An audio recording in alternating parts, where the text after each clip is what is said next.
Olá, pessoal. Eu sou a Ângela e está começando o nosso podcast Mente em Movimento, mais uma produção Castelo Cultural. Esse podcast que fala sobre saúde mental, bem-estar e como o esporte pode transformar nossa vida. Eu tenho aqui duas pessoas muito especiais para me ajudar nessa jornada. A Deise, que é psicóloga e também ciclista, e o Luiz Alberto, que é técnico de enfermagem e também ciclista. Vocês estão bem? Tudo bem, Ângela. Muito obrigada pelo convite. Feliz em participar deste bate-papo tão necessário e importante. Falar sobre saúde mental e esporte é falar de vida com mais qualidade. Quero agradecer a oportunidade de estar aqui e poder partilhar aí com vocês nossas experiências de vida através da nossa formação aí e prática, e para que vocês também possam ser beneficiados, né, com essas informações, como a gente é em nossas vidas. Muito obrigado. Muito legal. Então hoje nós vamos começar falando de algo que parece inofensivo, mas pode nos aprisionar, que é o pensar demais. Você conhece o overthinking? Imagine um quarto escuro, onde a única coisa que se ouve é a sua voz repetindo: "E se? Por que você disse aquilo? Será que vão te julgar?" Pensamentos acelerados não resolvem, só exaurem. Você já viveu isso? 73% dos jovens adultos praticam overthinking diariamente. Infelizmente, isso está ligado à ansiedade, à insônia, à baixa autoestima.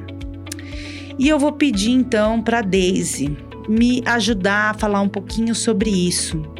Deise, por que pensamos tanto? Por que é tão difícil desligar a nossa mente? Ângela, está muito ligado hoje em dia com relação a essa loucura de excesso de informações, de atividades que realizamos no dia a dia. E, enfim, a pessoa acaba entrando nesse transe de tantas informações que vêm à mente involuntariamente e muitas vezes ainda com muitos julgamentos. Então é um pensar com um chicote na mão. A pessoa já pensa e já se julgando. Ainda mais você mencionou sobre baixa autoestima e realmente está atrelado. Muitas pessoas tendem a ter esses pensamentos e tendem a se punir e fica nesse looping e não conseguem sair. Então hoje a gente vai conversar um pouco também de algumas técnicas, mais para frente a gente troca aqui também um pouco, de como a pessoa sair, né, dessa rodagem de pensamentos, como organizar tudo isso em sua mente para que ela tenha, ela consiga sair desse transe muitas vezes, né? Então eu acredito que nesse momento, quando você comentou, muitas pessoas que estão nos ouvindo aqui hoje, elas se identificaram, não tinham parado para pensar que há um nome, há um título para esses pensamentos que vêm voluntariamente em nossas mentes. Mesmo vindo involuntariamente, depois eles se tornam concretos. Então a pessoa fica refazendo, repensando e encontrando também alguns sinais de que de fato aquilo é real. Então no dia a dia, por que eu errei? Por que de repente eu não falei tal coisa numa apresentação do serviço? Por que eu não conversei direito com um amigo? Então a pessoa fica se punindo, ou até mesmo de situações que ainda nem aconteceram. A pessoa fica fazendo preposições, suposições de algo que nem aconteceu. Por exemplo, eu tenho uma apresentação para fazer amanhã, um TCC para apresentar na faculdade, numa pós-graduação, enfim. E a pessoa já se coloca num papel se ela não tem uma autoestima, se ela tem uma insegurança exacerbada, ela vai começar a se questionar e já se bloquear para aquele momento. Então ela já vai pensar, poxa, não vou conseguir. E aí esse pensamento, ele vem a todo momento. Assim como aconteceu no passado, novamente eu não irei conseguir. E assim por diante. E é engraçado, Luiz, você identifica isso também Porque comigo acontece muito. A gente trabalha o dia inteiro, a gente tem um dia super estressado e na hora que você fala, agora eu vou descansar, eu vou relaxar, a mente não para. A mente continua trabalhando e isso atrapalha no sono, atrapalha no nosso descanso. Como que você vê esse tema na atualidade? Como técnico de enfermagem, isso leva às doenças psicossomáticas, né?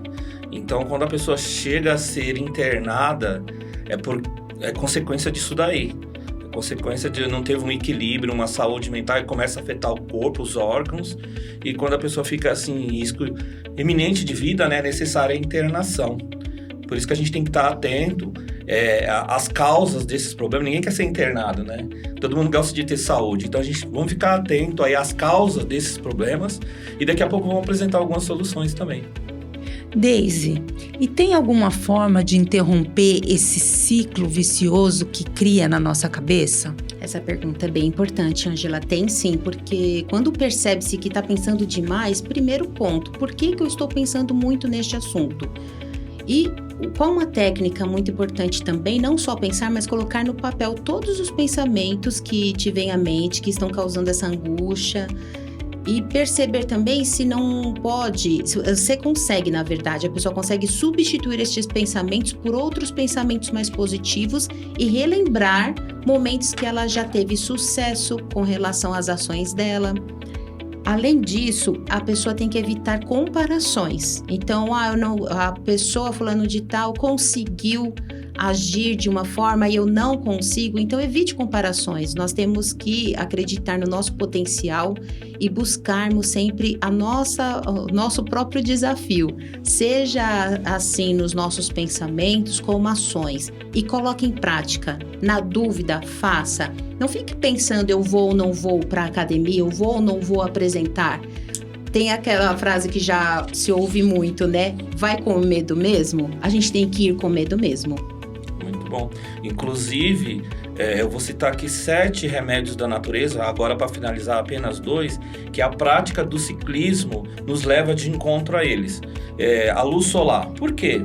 A luz do sol ela estimula a produção de serotonina, que é o hormônio do bem-estar, e vitamina D, que é importante para a regulação do humor. Como usar? Exponha-se ao sol de 15 a 30 minutos por dia, de preferência nas primeiras horas da manhã. O ar puro. Por quê? Oxigenar o cérebro melhora a clareza mental e reduz a ansiedade. Como usar? Ventile bem os ambientes e faça respirações profundas em locais com vegetação. E ao praticar o ciclismo, a gente diretamente estimula a respiração. Ao ar livre, vamos receber a luz solar e isso aí proporciona saúde mental.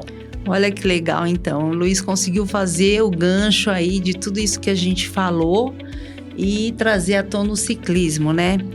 E pensar demais não é sabedoria, né, Deise? Não. É sobrecarga. Então, desacelerar um pouco é o remédio. É fundamental. Eu vejo o quanto é importante a gente se valorizar.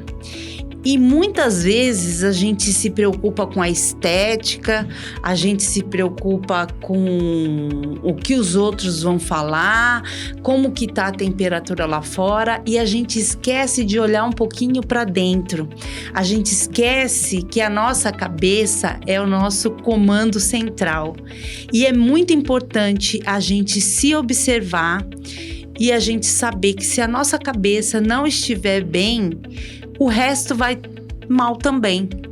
E com isso, a gente tem aí a prática de esportes, né? Que pode estar ajudando.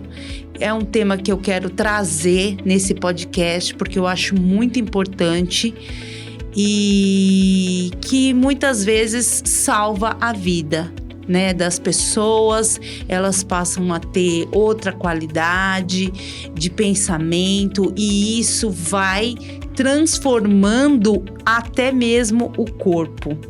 Então, para o nosso próximo podcast, se vocês tiverem algumas finalizações aí, mas eu quero já dizer o nosso tema do próximo que eu quero trazer aqui para a gente trabalhar futuramente, que é quando a mente cansa, o corpo grita.